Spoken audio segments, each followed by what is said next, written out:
भारत माता की, भारत माता की, भारत माता की।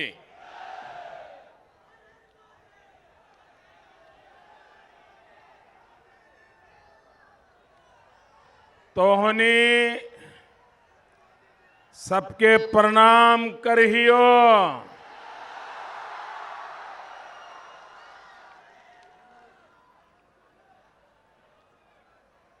और सब ठीक है ना? काम धाम तो ठीक है ना? मंच पर विराजमान बिहार के पूर्व मुख्यमंत्री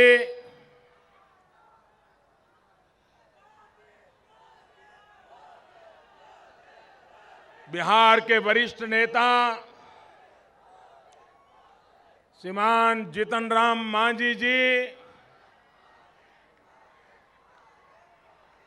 यहीं के हमारे जनप्रिय सांसद मेरे मित्र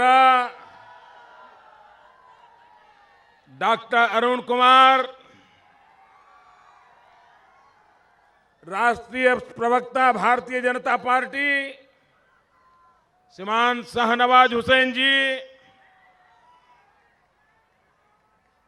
विधान पार्षद श्री कृष्ण कुमार जी, श्री अनिल शर्मा जी, विधान पार्षद श्री संजीव श्याम सिंह, श्री आशीष सूद जी, हम पार्टी के महासचिव श्री वीरेंद्र कुमार सिंह, श्री राधा मोहन शर्मा, श्री नरेश कुमार, जिला अध्यक्ष श्रीमती पूनम सिन्हा जी, भाई शिवराज सिंह, और इस चुनाव में भारतीय जनता पार्टी के उम्मीदवार श्री प्रेम कुमार जी है यहां,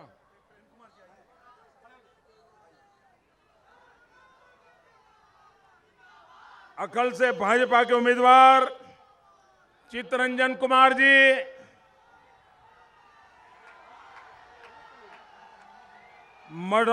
मसौढ़ी से हम पार्टी के उम्मीदवार नूतन पासवान जी, वजीरजंग से भाजपा के उम्मीदवार वीरेंद्र सिंह जी, हमारे उम्मीदवार श्री अरविंद कुमार सिंह जी, दोषी से हम पार्टी के उम्मीदवार राहुल कुमार,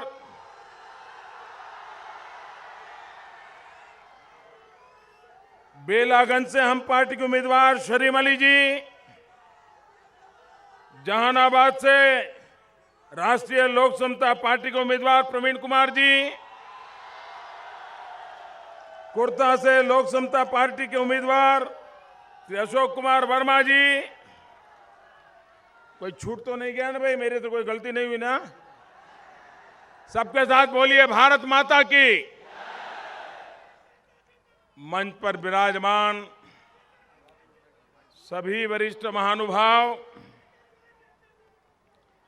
और विशाल संख्या में आए हुए मेरे प्यारे भाइयों और बहनों,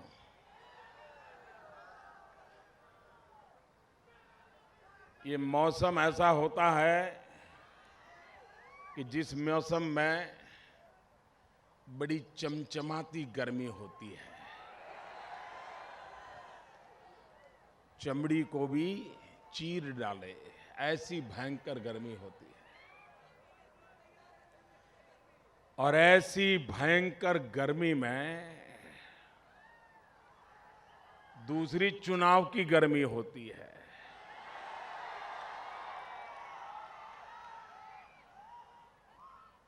और ऐसे माहौल में भी इतनी बड़ी विशाल संख्या में जनसभा होना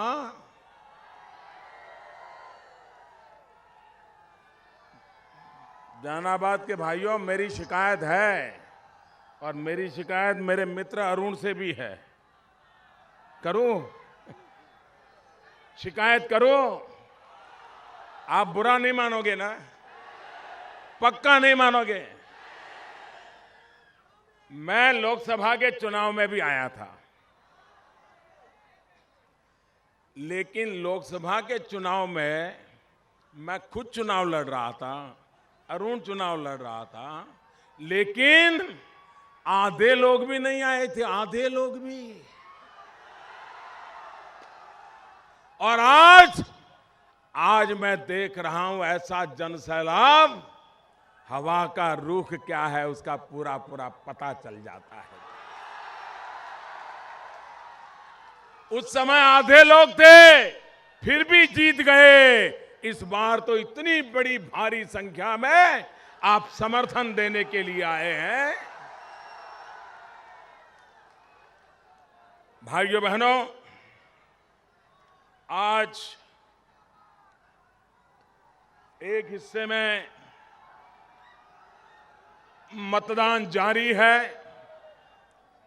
मुझे जानकारी मिली कि मतदाता बहुत ही शांतिपूर्ण ढंग से, बहुत ही उमंग और उत्साह के साथ भारी मात्रा में मतदान कर रहे हैं।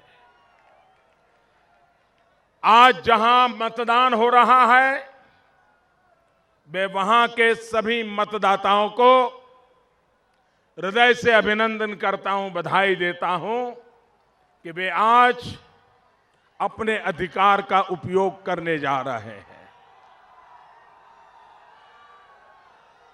मैं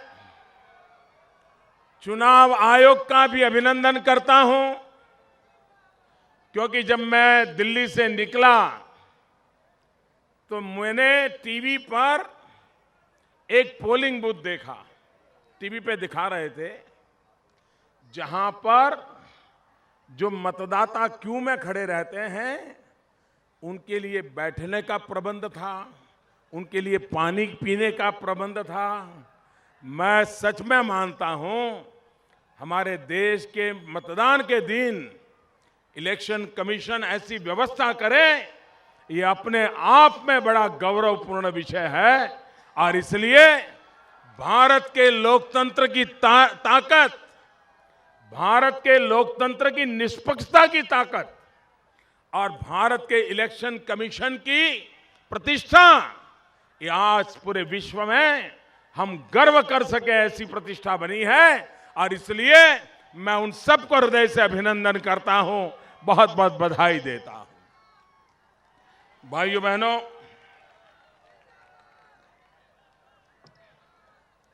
कल लोकनायक जयप्रकाश नारायण जी की जन्म जयंती थी। हिंदुस्तान में सब दूर लोकनायक जयप्रकाश जी की जन्म तिथि मनाई गई। 113वीं जन्म जयंती थी। और सभी जगह पे दो बातें प्रमुख रूप से उभर करके आई। एक, जयप्रकाश जी का लोकतंत्र के प्रति समर्पण, और दूसरा, भ्रष्टाचार के खिलाफ उनका संघर्ष। सब दूर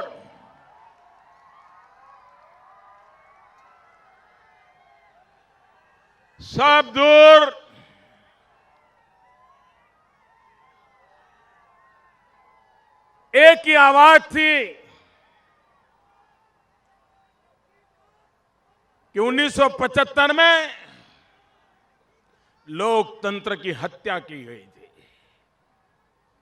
जयप्रकाश बाबू को जेल में डाल दिया गया था और जयप्रकाश बाबू का एक ही गुनाह था कि वे देश में भ्रष्टाचार को मिटाने के लिए मैदान में आए थे।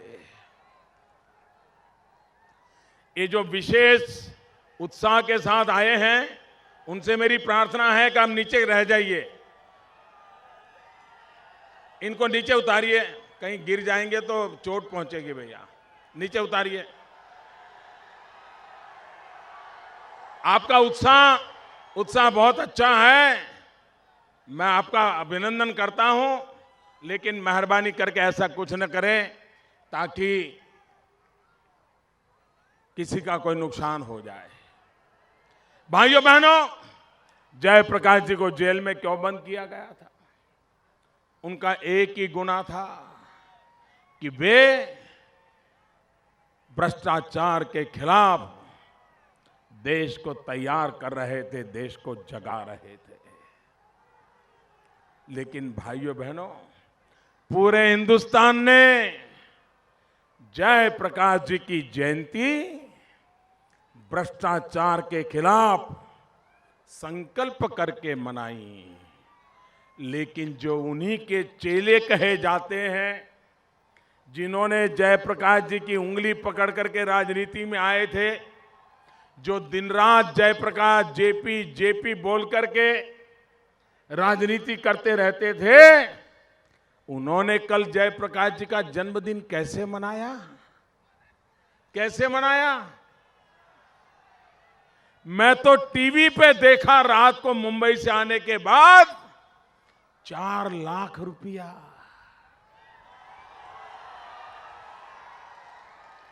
जेपी के जन्मदिन पर जेपी का विरासत का दावा करने वाले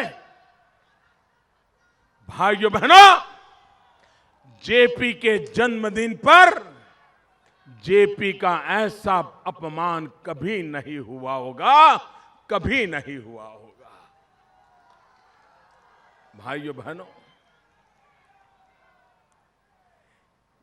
जब तक भारतीय जनता पार्टी यहां सरकार का हिस्सा थी, तब तक तो कोई स्टिंग ऑपरेशन नहीं हुआ, तब तक तो कोई भ्रष्टाचार की घटना न घटी। लेकिन जैसे ही ये महाशय ने नए जोड़ीदार ढूंढ लिए, जिनका इतिहास इन्हीं कामों में मशहूर है और जिन कामों को न्यायालय ने भी थप्पा मार दिया है, सारी बाजी बिगड़ने लगी, लोग बिगड़ने लगे, उनके कारनामे बिगड़ने लगे। भाइयों बहनों, यही चला तो बिहार में कुछ बचेगा क्या? आप मुझे बताइए, बचेगा क्या? ये रुपयों का खेल चलता रहेगा तो आप पैसे कहां से लाओगे मेरे भाई? आप 4 लाख रुपया कहीं से ला पाओगे देने के लिए? आपको नौकरी चाहिए तो 4 लाख रुपया ले पाओगे क्या? आपको कोई काम करवाना है तो 4 लाख रुपया ला सकते हो क्या?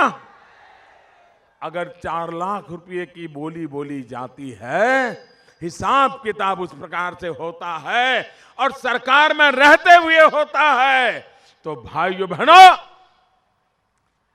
जयप्रकाश जी को अगर सच्ची श्रद्धांजलि देनी है, इस पाप के साथ जिस राजनीतिक दलों का संबंध है, इस पाप के साथ जिस गठबंधन का संबंध है, पूरे बिहार में चुन चुन करके ऐसे लोगों को साफ कर दो मेरे भाइयों।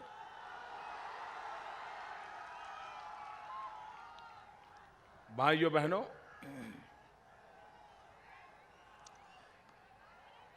जब मैं आज जहानाबाद आया हूं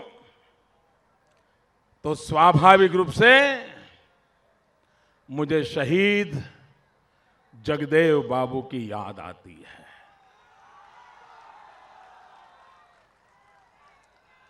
भाइयों बहनों, बिहार की राजनीति में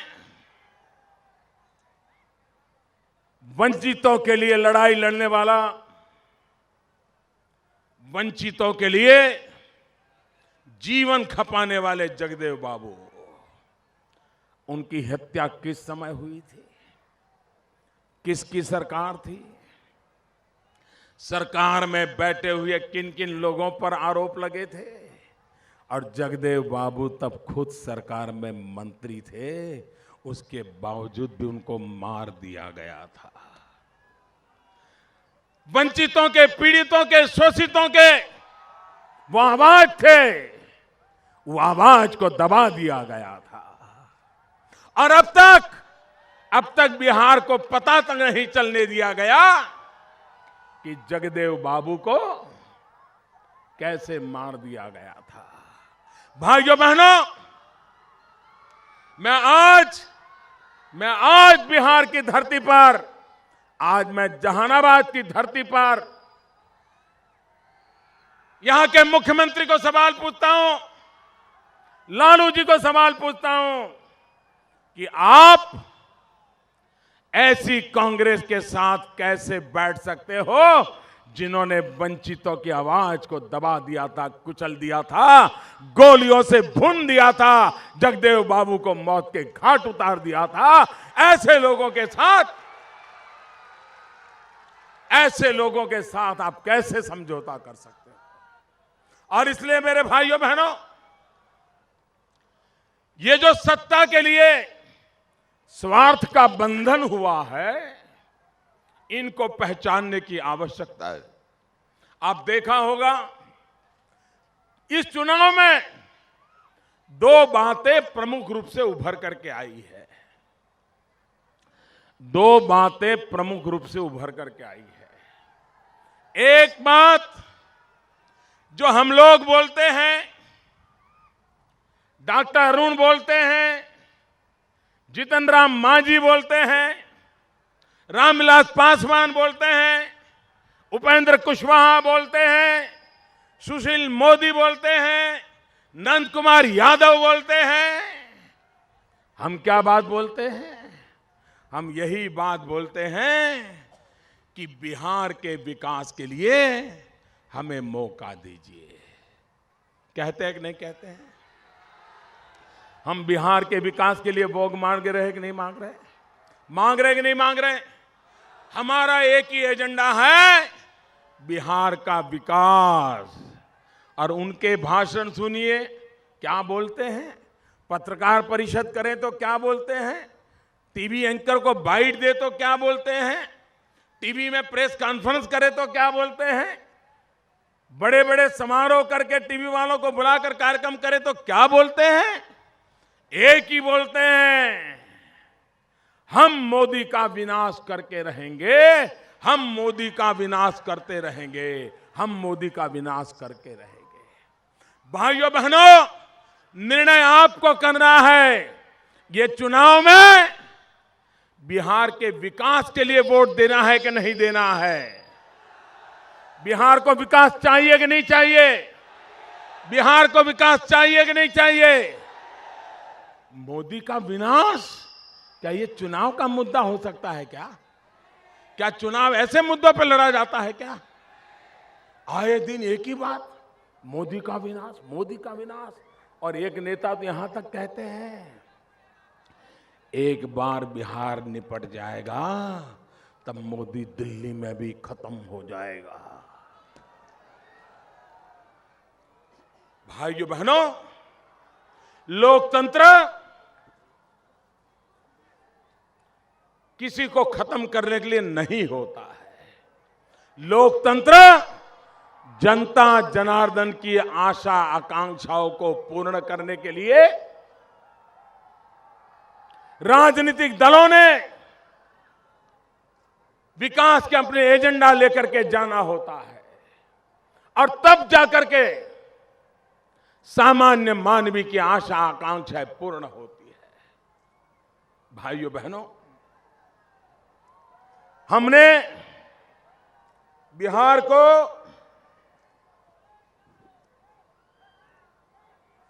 ₹1,65,000 करोड़ रुपए का पैकेज दिया।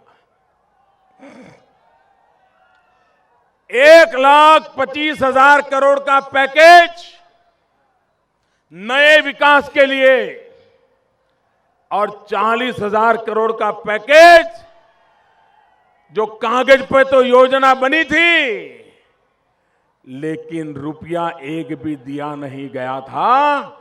40,000 करोड़ रुपया उस काम के लिए। मुझे बताइए भाइयों बहनों, 1,65,000 करोड़ रुपया अगर दिल्ली से बिहार के काम में लगता है तो बिहार का भाग्य बदलेगा कि नहीं बदलेगा? बिहार के नौजवान को रोजगार मिलेगा कि नहीं मिलेगा? बिहार अपने ताकत पर खड़ा हो जाएगा कि नहीं खड़ा हो जाएगा? पूरे हिंदुस्तान को बिहार का गीत गाना पड़ेगा कि नहीं गाना पड़ेगा? चारों तरफ बिहार का जय जयकार होगा कि नहीं होगा? भाइयों बहनों, मैं यही सपना लेकर के आपके बीच आया हूं। मैं चाहता हूं बिहार हिंदुस्तान की सबसे बड़ी ताकत बन जाए, बिहार आर्थिक रूप से संपन्न बन जाए, बिहार के नौजवान को रोजगार मिल जाए, बिहार विकास की नई ऊंचाइयों को पार कर ले। और इसलिए मैं आपका जन समर्थन मांगने के लिए आया हूं। भाई,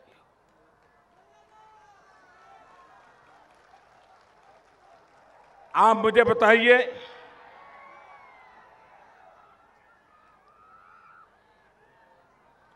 आप कभी भी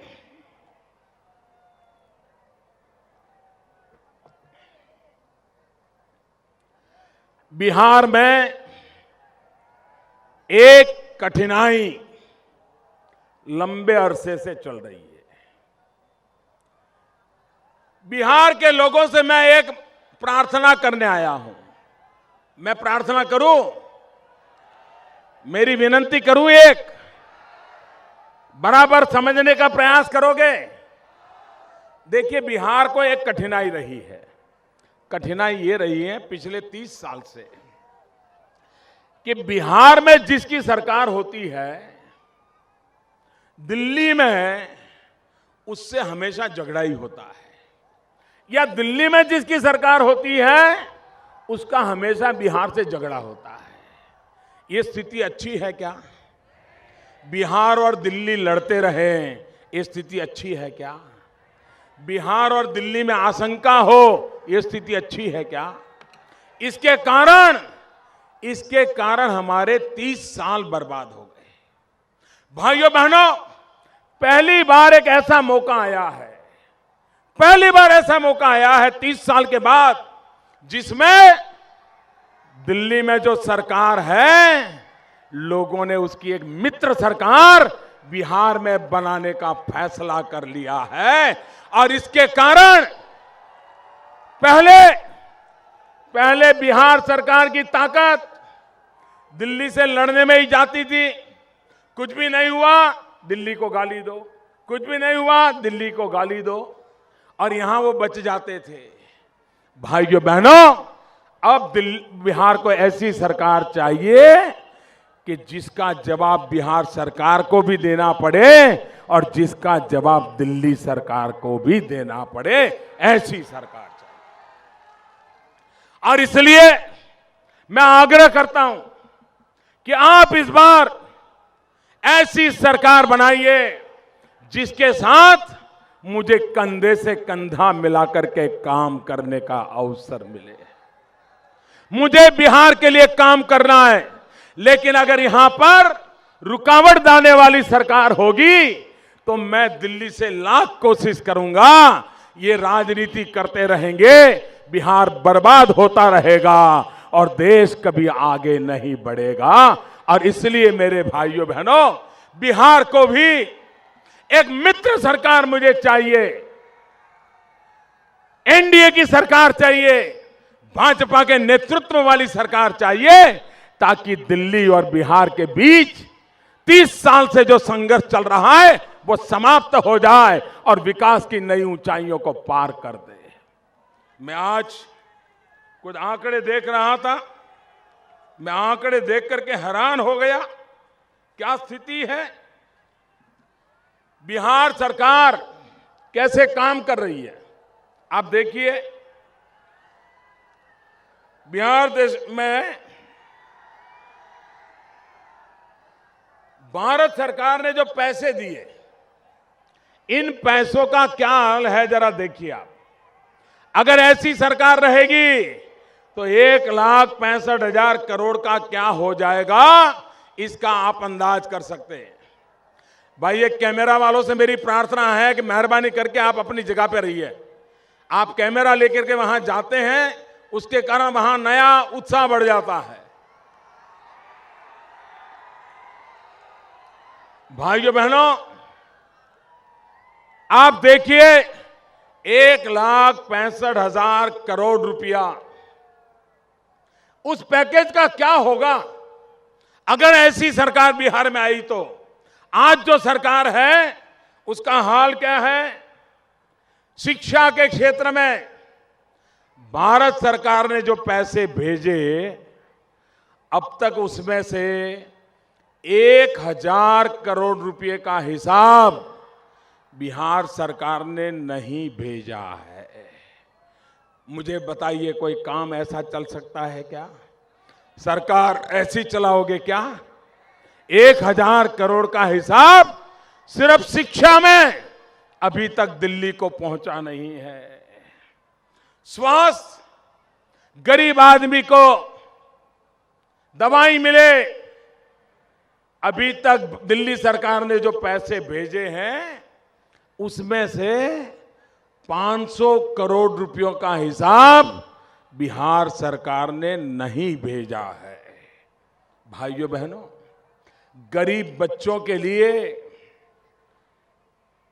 पिछड़े वर्ग की छात्राओं के लिए जो पैसे भेजे गए, गरीब पिछड़े वर्ग की छात्राओं के लिए जो पैसे भेजे गए, उसमें से अब तक 300 करोड़ रुपयों का हिसाब दिल्ली सरकार को नहीं दिया है।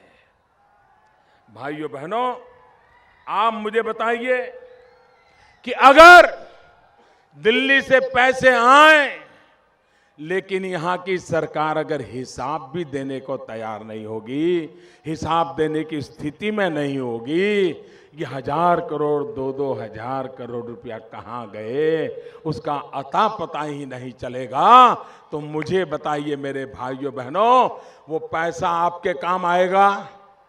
बिहार की भलाई के काम आएगा? रुपया कितना ही भेजे बर्बाद हो जाए कि नहीं हो जाएगा? भाइयों बहनों, पिछले वर्ष बिहार के विकास के लिए, अलग अलग योजनाओं के लिए 9,100 रुपया भेजा गया। 2-4 और योजनाओं के लिए 9,100 रुपया। आपको जानकर के हैरानी होगी कि ऐसी सोई पड़ी सरकार है, दिन रात राजनीति में डूबी हुई सरकार है कि 9,100 करोड़ रुपया, ये छोटी रकम नहीं है भाइयों। 9,100 करोड़ रुपया भेजा, उसमें से 5,000 करोड़ रुपया अभी बैंक में ही पड़ा है। इनको लेने की फुर्सत नहीं है क्योंकि कोई योजना नहीं है, कहां डालना पता नहीं है, और इसलिए दिल्ली से पैसे भेजे तो या तो हिसाब नहीं देना, या तो दिल्ली में आए हुए पैसे बैंक में सड़ते रहे, बिहार के लोग मरते रहे, वो अपनी राजनीति करते रहे। यही कारोबार चला है। और इसलिए मेरे भाइयों बहनों, आज मैं यहां बिहार की जनता से अनुरोध करने आया हूं कि जो ऐसी सरकार है जो पैसों के बावजूद भी न योजना बना सकती है, न काम कर सकती है, वो सरकार को कितने ही पैसे देंगे कुछ नहीं कर पाएगी। इसलिए मेरा आपसे आग्रह है कि आप बिहार का भाग्य बदलने का जो मेरा सपना है, उस सपने में साथ देने वाली मुझे सरकार दीजिए, ताकि मैं बिहार का कल्याण कर सकूं और 5 साल के बाद आपको हिसाब दे सकूं। ऐसी सरकार दीजिए। भाइयों बहनों, हमने 1,65,000 करोड़ का पैकेज दिया है। 1,65,000 करोड़। आप बताएंगे कितना? जरा बोलिए कितना? 1,65,000 करोड़। बोलिए जरा। 1,65,000 करोड़। 1,65,000 करोड़। और सिर्फ बातें नहीं किए हैं। आप बिहार में मुझे बताइए, यहां पर अच्छे रास्ते चाहिए कि नहीं चाहिए भाइयों? रास्ते अच्छे होने चाहिए कि नहीं होने चाहिए? ये रास्ते सबके लिए काम आते हैं कि नहीं आते हैं? बस तेज गति से चलती है कि नहीं चलती है? साइकिल तेज गति से दौड़ती है कि नहीं दौड़ती है? राजमार्ग बनाने के लिए, अच्छे रास्ते बनाने के लिए 1,65,000 करोड़ में से 54,000 करोड़ रुपया आपके बिहार के रोड बनाने के लिए लगाया है। बिहार के रोड के लिए मुझे बताइए, गांवों में पक्की सड़क होनी चाहिए कि नहीं होनी चाहिए? गांव में पक्की सड़क होनी चाहिए कि नहीं होनी चाहिए? गांव को पक्की सड़क मिलनी चाहिए।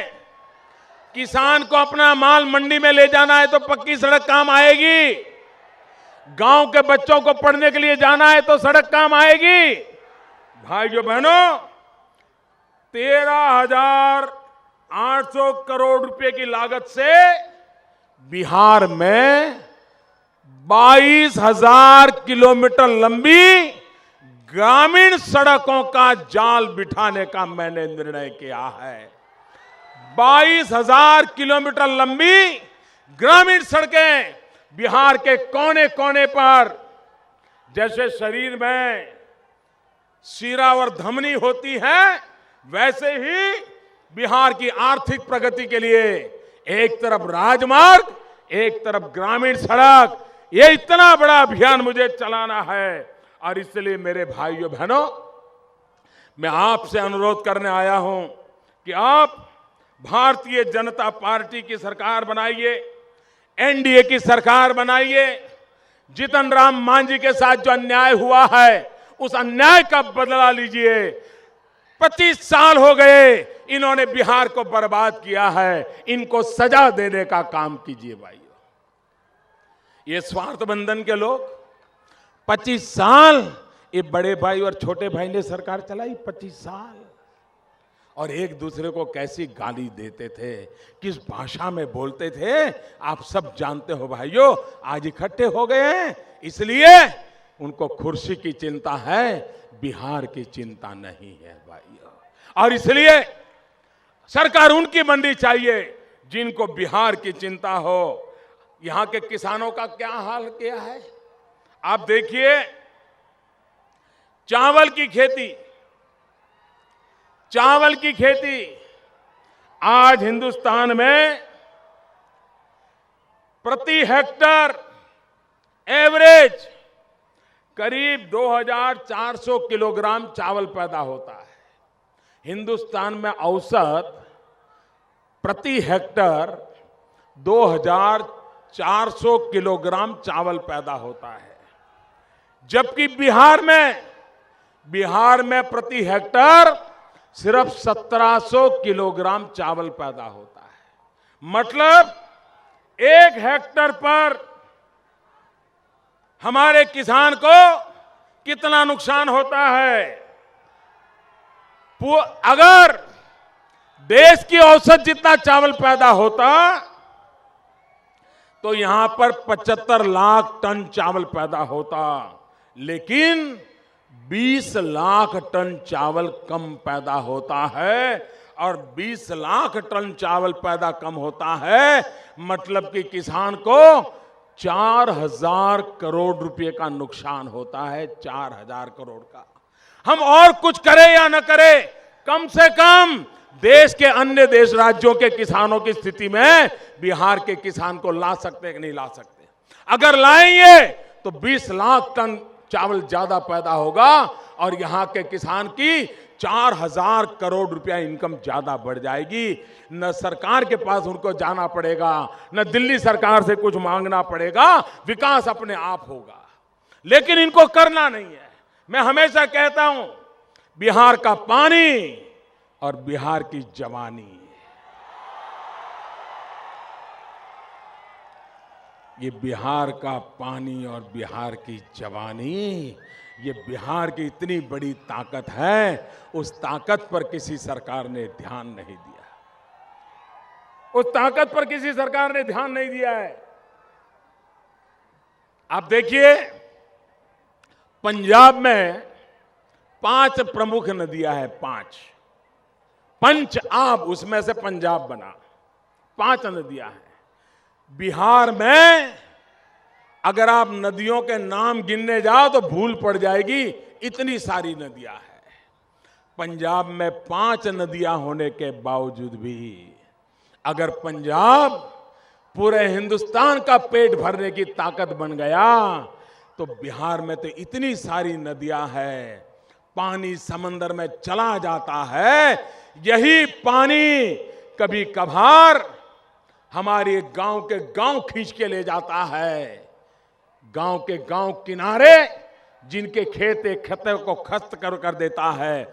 यही पानी का सही उपयोग हुआ होता तो बिहार का पानी बिहार के किसान की ताकत बनता, बिहार की जवानी हिंदुस्तान की ताकत बनकर के उभरती।